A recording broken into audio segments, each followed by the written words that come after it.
Hi guys.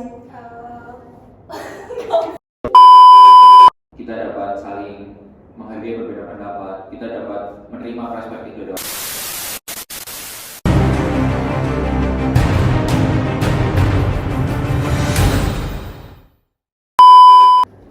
Okay, hi guys. Welcome back to new podcast. Hari ini kita akan bahas tentang Pancasila sebagai sistem etika. Kenalin sebelumnya, nama aku Aurelia Meria Stefani. Aku dari jurusan Hubungan Internasional kelas Internasional tahun 2023. Nah, di sini di saat aku mau bahas tema tentang Pancasila sebagai sistem etika, aku kedatangan 5 guest-star dari jurusan Universitas Jenderal Sudirman dari Fakultas Ilmu Sosial dan Ilmu Politik. Nah, di sini ada 3 jurusan Sosiologi, Hubungan Internasional, dan Ilmu Komunikasi. Sebelum kita mulai, mungkin kita perkenalan dulu nggak sih dari kakak-kakak ini? Oke, kita mulai dari yang pertama. Kak, boleh perkenalan dulu nggak namanya siapa kalau boleh tahu? Ya, perkenalkan nama aku Albert Evan, biasa dipanggil Evan. Aku dari Prodi Ilmu Komunikasi angkatan 2023. Ya, aku Muhammad Raffi Noval, biasa dipanggil Raffi dari Prodi Ilmu Komunikasi 2023. Perkenalkan, aku Farah Cayani dari Hubungan Internasional kelas Internasional angkatan 23. Aku Friska Alvena Lacuba dari Sosiologi 2023. Oke, perkenalkan, nama saya Aida Herunisa dari Prodi Sosiologi angkatan 2023.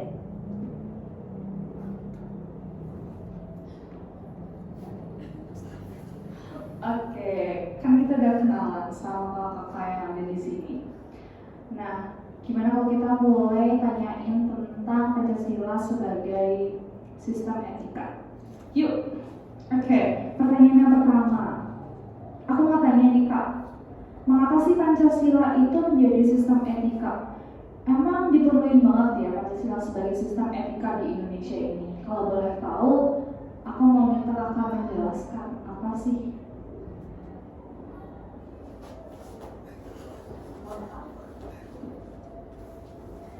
Ya, Pancasila menjadi sistem etika karena nilai-nilai yang terkandung di dalam Pancasila itu udah di dalamnya tuh udah ada landasan moral dan prinsip-prinsip bagi kehidupan bermasyarakat.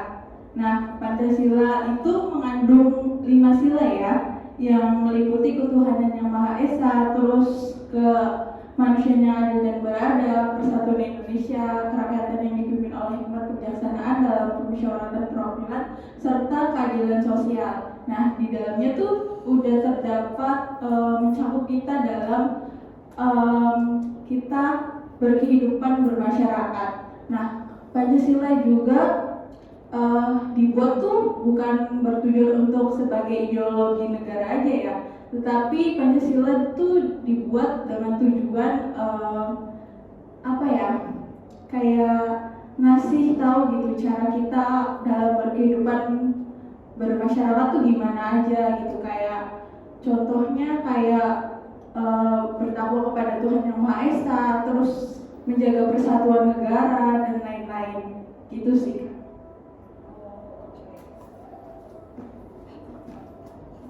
Oke, mungkin sudah menjawab ya.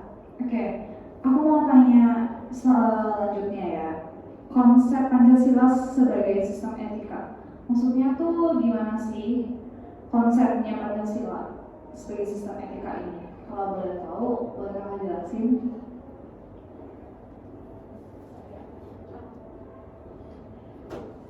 Oke, jadi menurut aku tuh konsep Pancasila sebagai sistem etika tuh memiliki konsekuensi dalam kehidupan bernegara, bermasyarakat, dan berbangsa di Indonesia.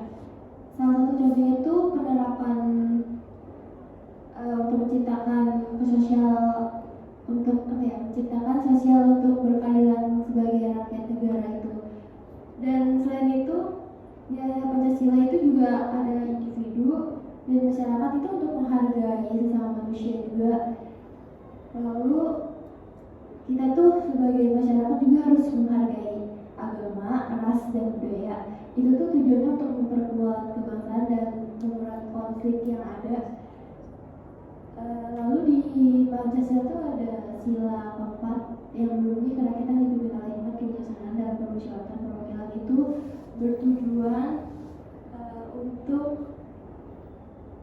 kebijaksanaan itu yang lebih responsif dan akuntabel terhadap kebutuhan sosial masyarakat.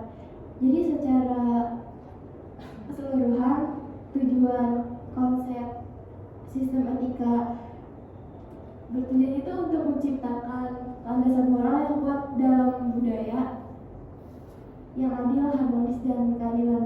Itu aja sih, Kak.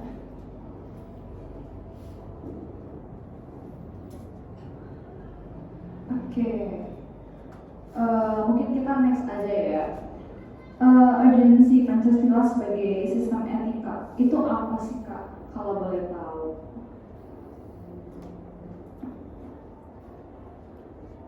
Oke, jadi urgensi Pancasila ya.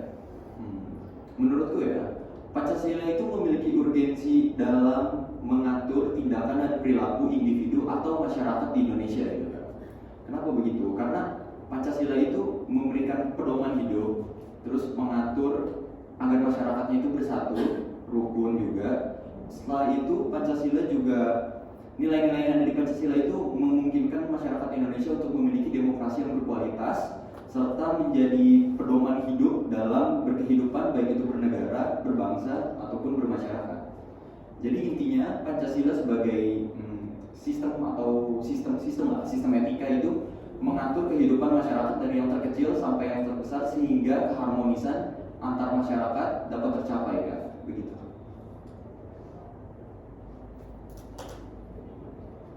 Oke, berarti kalau kita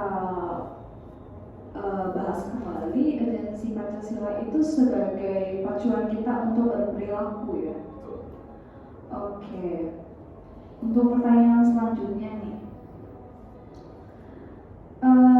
Sebenarnya masih diperlukan nggak sih Pancasila itu sebagai sistem etika di Indonesia? Kalau misal iya, masih diperlukan, itu seperti apa sih? Kalau boleh Kakak jelasin lebih detail sama kasih contoh kita. Oke. Menurutku Pancasila saat ini masih relevan ya, apalagi sebagai Pancasila itu hadir sebagai sistem etika dalam masyarakat. Pancasila sendiri itu dari awal dibahas sebagai calon dasar negara itu sudah nilainya diambil dari khazanah dan budaya yang ada dari masyarakat Indonesia sendiri. Jadi nilai-nilai yang ada dalam Pancasila itu sifatnya universal dan juga mengikuti perkembangan masyarakat Indonesia sendiri. Nah, menurutku Pancasila itu sebagai sistem etika masih sangat penting hingga saat ini karena melihat keberagaman yang ada di Indonesia dan juga mungkin ada masalah-masalah sosial di Indonesia seperti masalah konflik perbedaan, masalah demokrasi ataupun masalah antar kelas sosial gitu ya. Mungkin kalau contoh nyatanya seperti di sila pertama, jika dengan hadirnya Pancasila sebagai sistem etika tersebut, masyarakat dapat memahami kalau setiap masyarakat tuh harus saling menghargai kebebasannya untuk memilih agama yang ia pilih dan juga setiap masyarakat tuh memiliki kebebasan dan juga hak untuk menjalankan ibadahnya. Lalu di sila kedua itu nilai kemanusiaan. Setiap manusia di Indonesia itu harus dapat memanusiakan manusia lain, berperilaku humanis karena sejatinya tidak melihat kelas dan stratifikasi sosial di mana seseorang itu berada.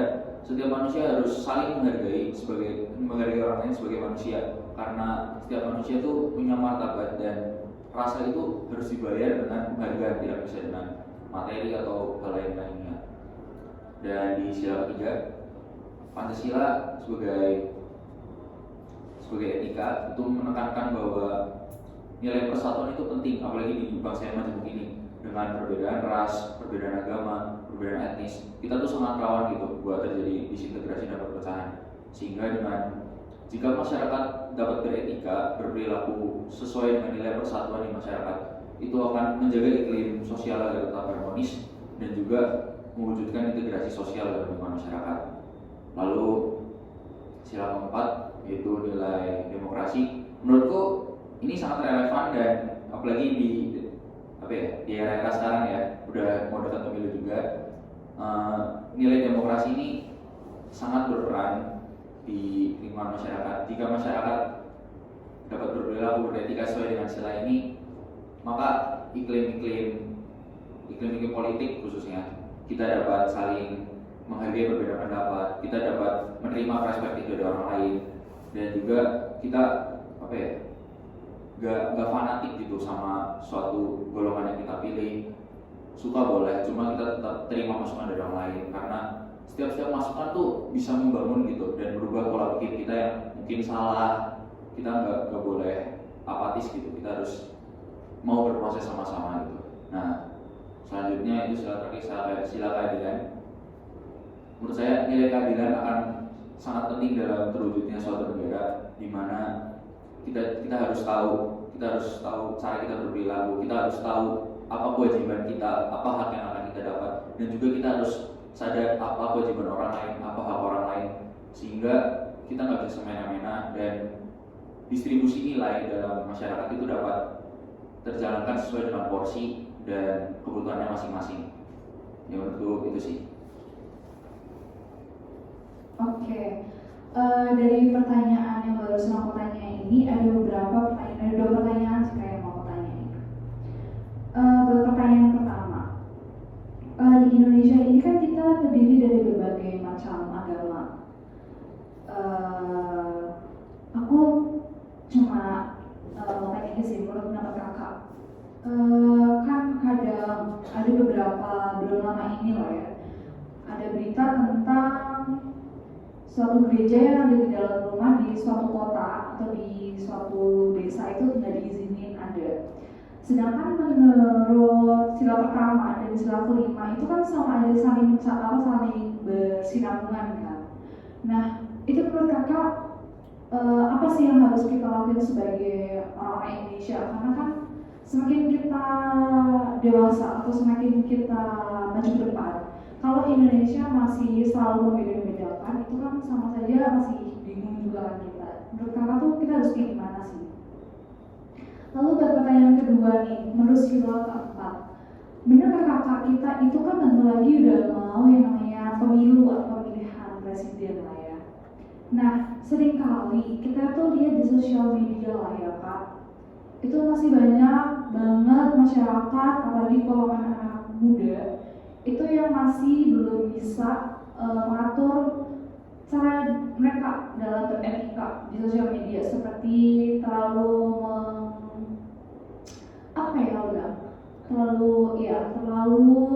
fanatik pada satu orang, lalu kayak menjatuhkan yang lainnya.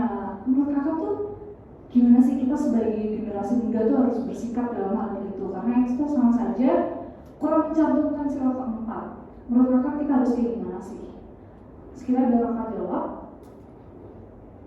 Oke, mungkin aku jawab pertanyaan yang pertama dulu tadi, yang seputar konflik antara agama tadi, yang ada gereja mau dididik tapi mendapat penolakan dari masyarakat.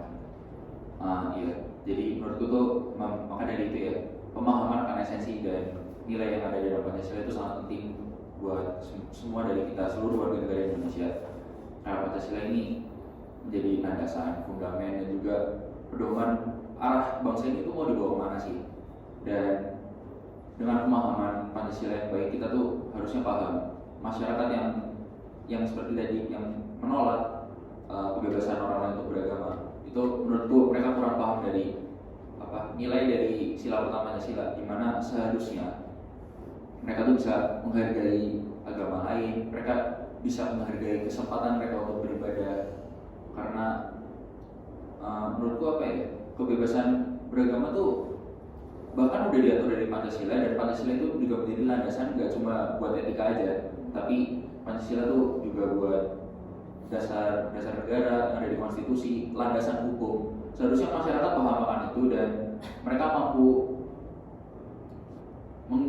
mengimplementasikan nilai-nilai tersebut dalam kehidupan masyarakat. Mereka harusnya bisa menerima kebebasan beragama tersebut, dan mereka harusnya berpikiran lebih terbuka, karena hal-hal yang seperti itu tuh bakal memicu konflik gitu di masyarakat dan dapat menimbulkan disintegrasi yang tentunya bakal menghambat seluruh pertumbuhan di berbagai aspek dalam kehidupan masyarakat tersebut. Nah, dan untuk pertanyaan kedua nih, ya cara penyampaian orang-orang di media sosial gitu ya.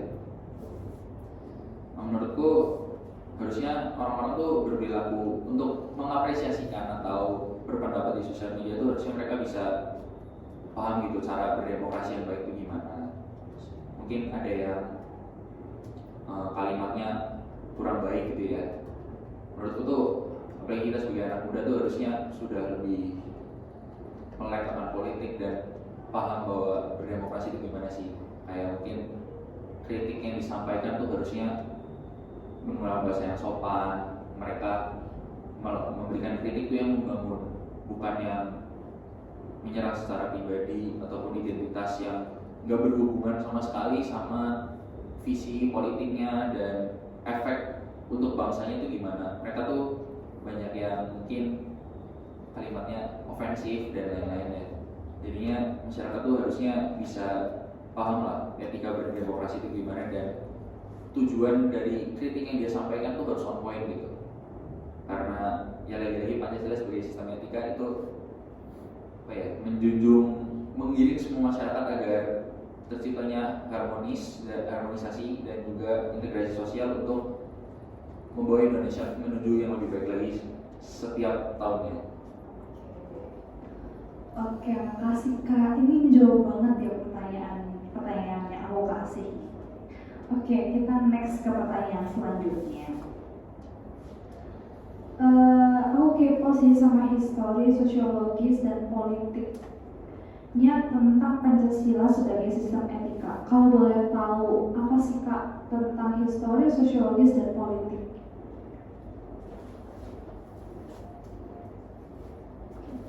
Oke, di sini Pancasila itu berdasarkan sistem etika itu terbagi menjadi 3. Yang pertama ada sumber secara historis.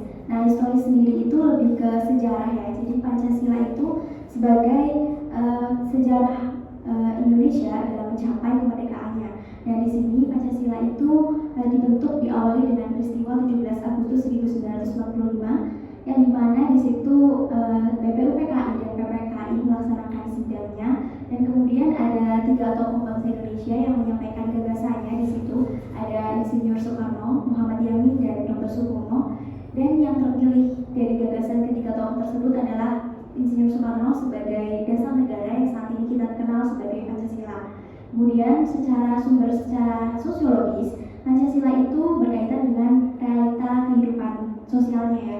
Jadi Pancasila itu menjadi wadah mengakomodasikan keberagaman budaya, agama, sosial, kemudian etnik dan lain-lain.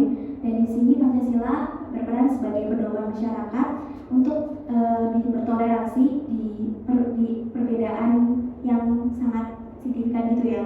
Kemudian di sini juga masyarakat juga harus menerapkan nilai-nilai dari Pancasila ini agar bisa hidup secara rukun satu sama lain. Kemudian dari sumber politis, Pancasila itu berkaitan dengan sistem pemerintahan dan kehidupan politik di Indonesia sekarang ya. Jadi Pancasila sebagai landasan konstitusional dalam menyelenggarakan pemerintahan negara, dan juga Pancasila di sini itu sebagai pedoman oleh pemerintah dalam menetapkan sebuah kebijakan atau aturan atau undang-undang dan lain-lain. Terus ada pengambilan keputusan dan lain-lain. Kemudian di era pilihan presiden 2024 ini Pancasila itu dijadikan sebagai pedoman oleh beberapa partai politik dalam melakukan aktivitas politiknya agar tetap beraturan ya, sesuai dengan kaidah-kaidah dari Pancasila itu sendiri. Oke, sekian.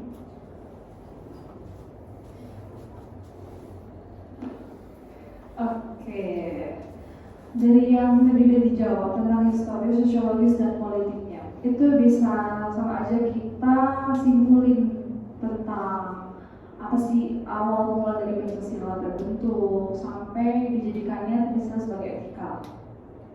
Lalu Kak, yang mau aku tanya ini, waktu atau di historisnya Pancasila itu kan dulu namanya bukan Pancasila tapi Diagram Jakarta. Nah, waktu itu kan sila pertama itu kan diganti. Itu tuh menurut kakak kenapa sih sampai diganti dan tidak disetujui? Lalu juga pada masa itu kan banyak sekali masyarakat yang kurang setuju juga di saat mereka sudah disahkan untuk sila pertamanya. Ternyata diubah oleh Soekarno karena menurut Soekarno itu kurang adil untuk dia. Jadi menurut kakak tuh kenapa sih hal itu terjadi? Itu kenapa? Mungkin boleh kakak jawab. Oke, di sini kenapa Pancasila diganti ya silanya itu. Jadi waktu saat itu sila pertama Pancasila itu kalau tidak salah itu bunyinya ketuhanan dengan menjalankan syariat Islam bagi penduduk-penduduknya. Dan di situ ada kata Islam yang di dalamnya itu sangat kayak kontroversi mungkin ya. Karena di Indonesia kita tahu sendiri tidak hanya agama Islam yang ada di Indonesia, tapi kita banyak beragam agama di Indonesia. Dan ketika kita mencantumkan hanya nama Islam di dalamnya, mungkin itu kurang bertoleransi ya. Jadi kenapa masyarakat pun mungkin kurang setuju dengan apa yang ada di dalam sila tersebut. Kemudian akhirnya tokoh-tokoh mungkin yang menyampaikan di dasar Pancasila sendiri mengusulkan untuk bagaimana kalau kita merubah sila pertama ini menjadi lebih sesuai dengan apa yang memang ada di Indonesia. Jadi tidak mengatasnamakan satu agama saja. Jadi di situ akhirnya diganti dengan ketuhanan yang Maha Esa. Ya, begitu.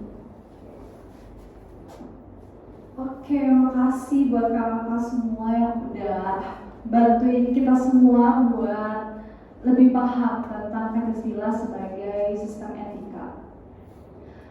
Jadi dalam hal ini yang bisa kita ambil adalah sistem etika, Pancasila sebagai sistem etika di Indonesia itu sangat penting ya guys, karena kalau nggak ada sistem etika di Indonesia itu jelas makin maraknya hal-hal yang kurang baik. Contohnya seperti pada saat ini sudah sangat banyak anak-anak remaja yang kurang sopan atau etikanya kurang baik pada yang lebih tua. Jadi menurut saya kakak ini sudah membantu kita untuk menjawab dan lebih mengajarkan kita untuk selalu menanamkan Pancasila ke dalam hidup kita sebagai sistem etika. Oke, kakak semua, makasih udah bantu kita semua buat paham tentang Pancasila sebagai sistem etika. Terima kasih semua kakak. Makasih semua udah nonton podcast kita. Sampai ketemu lagi. Bye-bye.